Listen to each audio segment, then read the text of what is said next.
Hello everyone. आज का हमारा टॉपिक है gene therapy. Therapy means treatment.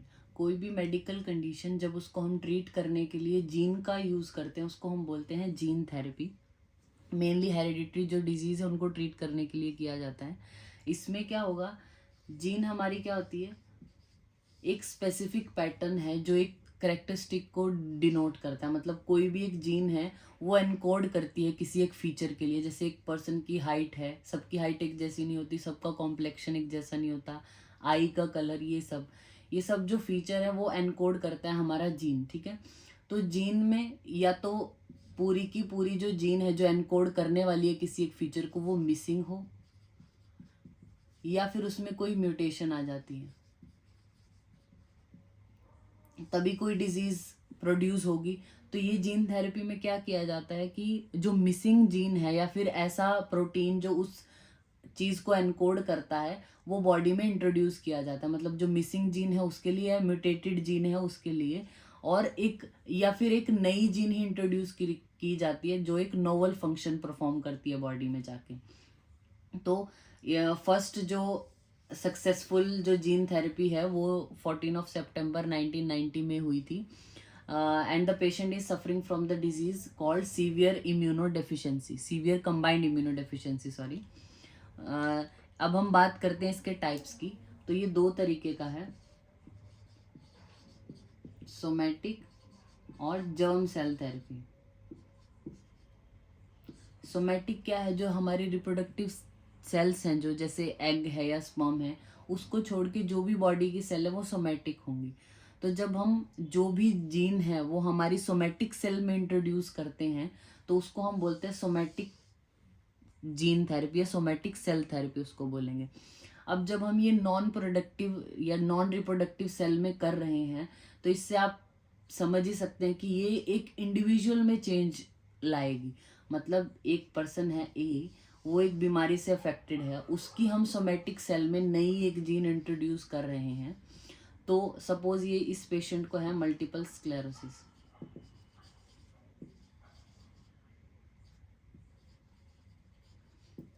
और ये जीन है जो अब इसकी मल्टीपल स्क्लेरोसिस को ठीक करेगी। तो ये करेक्टेड जो जीन है हमने इस पेशेंट में इंट्रोड्यूस कर दी, तो जो भी चेंजेस आएंगे ये पेशेंट ठीक होगा या जो भी रिएक्शन आएगा वो इसी की बॉडी में आएगा।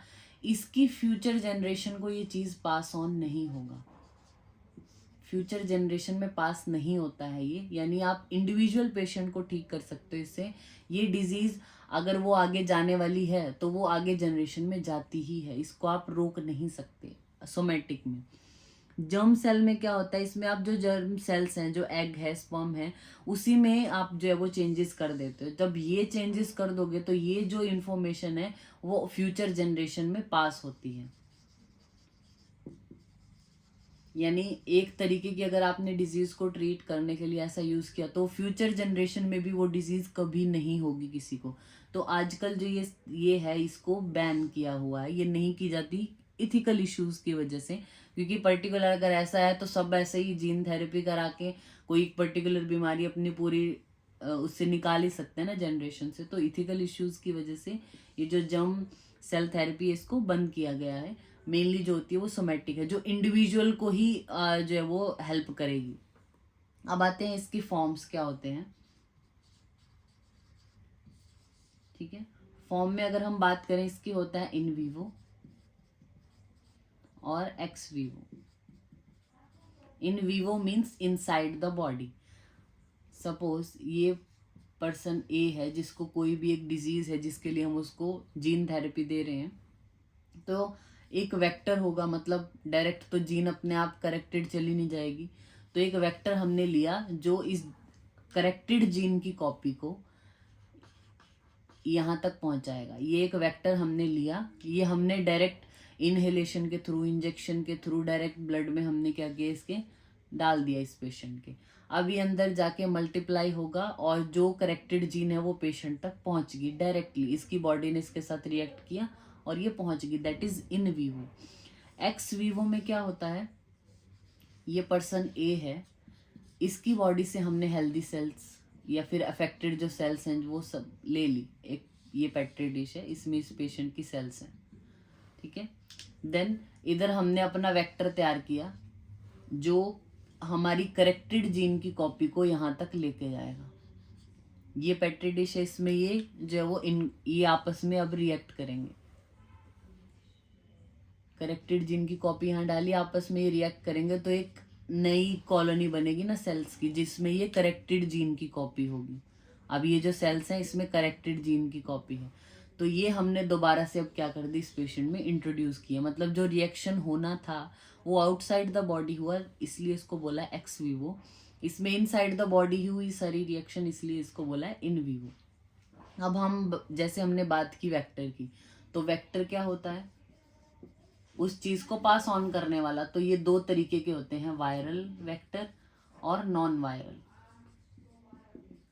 वायरल क्या होगा, जिसमें जो है वो वायरस का यूज किया जाता है। वायरस मोस्ट ऑफ द जो फॉर्म है वो वायरल वेक्टर का ही यूज किया जाता है। इसमें वायरस की वायरुलेंसी को कम किया जाता है। मतलब अगर आप वायरस को इंट्रोड्यूस करोगे, जैसे हम वैक्सीन की बात करें, कोई भी हमें वैक्सीन लगती है तो उसमें वो डेड फॉर्म में या लाइव एटेन्यूएटेड फॉर्म में वो वायरस इंट्रोड्यूस किया जाता है, ताकि हमारी बॉडी उसके प्रति जो वो एक मेमोरी रखे कि ऐसा फ्यूचर में आया तो ऐसा होगा। तो वहाँ पे हम क्या करते हैं, वायरुलेंसी थोड़ी कम कर देते हैं, लेकिन हमारी बॉडी उसके प्रति रिएक्ट जरूर करती है। ऐसा ही वायरल फॉर्म में होगा, वायरुलेंसी कम की, लेकिन जो करेक्टेड जीन की कॉपी लेके जा रहा है ताकि ये अंदर हमारी बॉडी के साथ रिएक्ट करे, एक रिएक्शन हो और वो करेक्टेड जीन की कॉपी की ही आगे जो है वो फॉर्म बढ़ती रहे और वो ज़्यादा सेल्स में आए। नॉन वायरल में क्या होता है कि इसमें वायरस का यूज नहीं होगा, तो इंजेक्शन ऑफ नेकेड डीएनए, जो नेकेड डीएनए वही डायरेक्ट इंसर्ट कर दिया जाता है। लाइपोसोम मीडिएटेड डीएनए ट्रांसफर किया जाता है, या फिर जीन गन मेथड आता है, या ओलिगोन्यूक्लियोटाइड्स वो डायरेक्टली इंसर्ट कर दिया जाता है। तो वेक्टर में वायरल वेक्टर और नॉन वायरल वेक्टर। अब हम बात करते हैं limitation of gene therapy. Limitation क्या होंगी, यानी इसके ड्रॉबैक्स क्या हैं। फर्स्ट है short lived nature.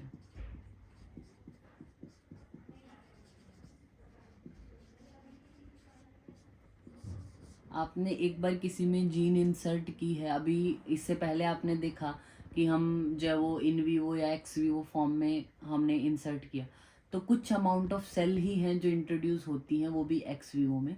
In vivo में तो हम एक ही वेक्टर जो है वो वेक्टर ही भेज रहे हैं, तो वो क्या करेगा, जाके बॉडी के साथ रिएक्ट करेगा। तो कुछ सेल्स हैं जो अफेक्टेड होंगी, या कुछ सेल्स में ये चेंजेस आएंगे जो जो जीन हम चाहते हैं उनमें, लेकिन हर सेल की एक लाइफ स्पैन है कि इतने टाइम बाद उसको डेड हो ही जाना है, तो वो डेड होती रहेंगी तो उनकी संख्या कम है। तो मतलब जितने टाइम तक आपने वो दिया था उसका एक शॉर्ट लिव्ड नेचर रहता है, आपको सिटिंग की फॉर्म में वो देना पड़ता है। तो फर्स्ट है उसका शॉर्ट लिव्ड नेचर। दूसरा क्या है, इम्यून रिस्पॉन्स। ठीक है, इम्यून रिस्पॉन्स आ सकता है। अब हम बाहर से कुछ एक अलग चीज़ बॉडी में भेज रहे हैं तो बॉडी का इम्यून सिस्टम तो रिएक्ट करेगा ही, तो कई बार इम्यून सिस्टम अगेंस्ट जो उस जीन के काम करने लगता है और उसका एक अलग ही एडवर्स इफेक्ट आता है। नेक्स्ट आता है problem with the virus vector. अगर हम वायरस वेक्टर बॉडी में भेज रहे हैं, जैसा हमने बात किया कि वायरुलेंसी को कम किया जाता है, लेकिन कई बार हमारी बॉडी उसके प्रति रिएक्ट करेगी, तो टॉक्सिसिटी रिएक्शंस, टॉक्सिसिटी प्रोड्यूस हो सकती है और इन्फ्लामेटरी रिएक्शन आ सकता है बॉडी का। ये मेनली वायरस वेक्टर में ही आएगा। फिर आता है मल्टी जीन डिसऑर्डर।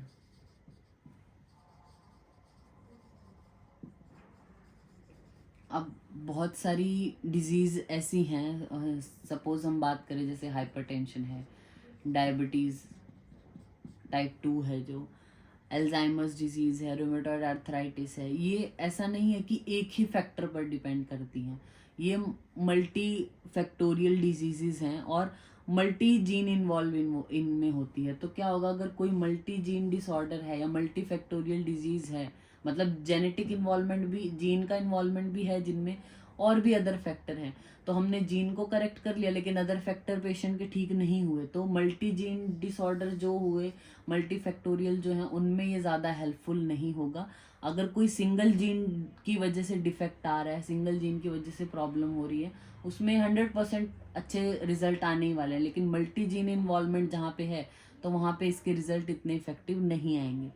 देन आता है risk of inducing a tumour. कई बार जो है वो हम एक ये जीन इंट्रोड्यूस कर रहे हैं तो ये ट्यूमर की फॉर्म में जो है वो पेशेंट को ट्यूमर इसकी वजह से हो सकता है, इंड्यूस हो सकता है। नेक्स्ट है इसकी कॉस्ट। हर कोई जीन थेरेपी नहीं करा सकता। अभी फॉर एग्जांपल ग्लाइब्रा, ये एक मतलब जो ये इन्होंने बनाया है जिसके थ्रू ये बॉडी में भेजते हैं, मतलब जो करेक्टेड जीन, ये मेडिकेशन का नाम है। तो ये क्या है, इसकी जो वर्थ है या कॉस्ट है वो 1.6 मिलियन है डॉलर, वो भी डॉलर में। तो हर कोई ये ऐसा नहीं इसको कर सकता इतनी कॉस्ट को। तो कॉस्ट। नेक्स्ट है इसका थेरेपेटिक एप्लीकेशन। अब हमने ड्रॉबैक्स की बात कर ली इसके कि जीन थेरेपी के ड्रॉबैक्स क्या हैं। शॉर्ट लिव नेचर है, इम्यून सिस्टम रिस्पॉन्ड कर सकता है, वायरस वेक्टर में टॉक्सिसिटी आ सकती है, मल्टी फैक्टोरियल जो डिजीज़ है उनमें ज़्यादा काम का नहीं है, ये इंड्यूस कर सकता है ट्यूमर को, कोस्ट ज़्यादा है। ये सब करने के बाद लेकिन थेरेपेटिक एप्लीकेशन क्या है इसकी, ठीक है। कुछ जो ट्रायल्स हैं अभी भी ऑन गोइंग है, जो डिजीज़ में या जिन डिजीज़ को हम इससे कंट्रोल कर सकते हैं। फर्स्ट इज है कैंसर, नेक्स्ट सिस्टिक फाइब्रोसिस है, थैलीसीमिया है, सिकल सेल एनीमिया है, अल्जाइमर डिजीज़ है, एथेरोस्क्लेरोसिस है, मस्कुलर डिस्ट्रॉफी है, पार्किंसन डिजीज़ है, और ऐसी सो ऑन और भी बहुत सारी डिजीज़ हैं जिनमें ये यूज़फुल हो सकती है। तो ये हमारा टॉपिक हो गया जीन थेरेपी, जिसमें हमने उसका एक छोटा सा बैकग्राउंड के बारे में पढ़ा, कितने टाइप्स का है, किन किन फॉर्म में दिया जा सकता है, किस तरीके के वेक्टर इन्वॉल्व होते हैं, उसकी लिमिटेशन क्या और थेरेपेटिक यूजेस क्या हैं। Thank you.